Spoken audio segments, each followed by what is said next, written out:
ক্ষমতায় আসার পর থেকেই যেন শুল্ক আরোপের খেলায় মেতে উঠেছেন মার্কিন প্রেসিডেন্ট ডোনাল্ড ট্রাম্প। মার্কিন প্রেসিডেন্টের সিদ্ধান্তে ক্রমবর্ধমান বাণিজ্য শুল্কের বিরুদ্ধে পাল্টা আক্রমণ করে যুক্তরাষ্ট্রকে সতর্ক করেছে চীন।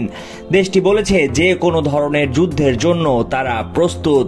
বেইজিং যুদ্ধের জন্য প্রস্তুত এমন হুঁশিয়ারির পর মার্কিন প্রতিরক্ষা মন্ত্রী পিট হেগসেথও বলেছেন তারাও যে কোনো ধরনের যুদ্ধের জন্য প্রস্তুত।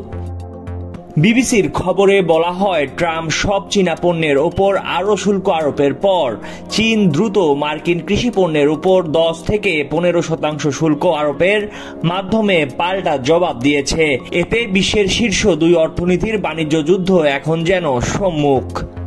চীনের দূতাবাস সরকারি বিবৃতি থেকে একটি লাইন পুনরায় পোস্ট করে সোশ্যাল মিডিয়া প্ল্যাটফর্ম এক্সে বলেছে, যদি যুক্তরাষ্ট্র চায় তা যেই যুদ্ধই হোক, শুল্ক যুদ্ধ, বাণিজ্য যুদ্ধ বা অন্য কোনো ধরনের যুদ্ধ, শেষ পর্যন্ত লড়াই করতে প্রস্তুত চীন।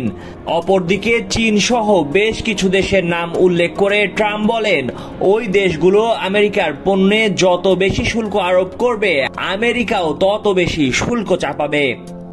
চীনের প্রধানমন্ত্রী লি কিয়াং ঘোষণা করেছেন, চীন এবছর আবার তার প্রতিরক্ষা ব্যয় 7.2% বাড়িয়ে দেবে।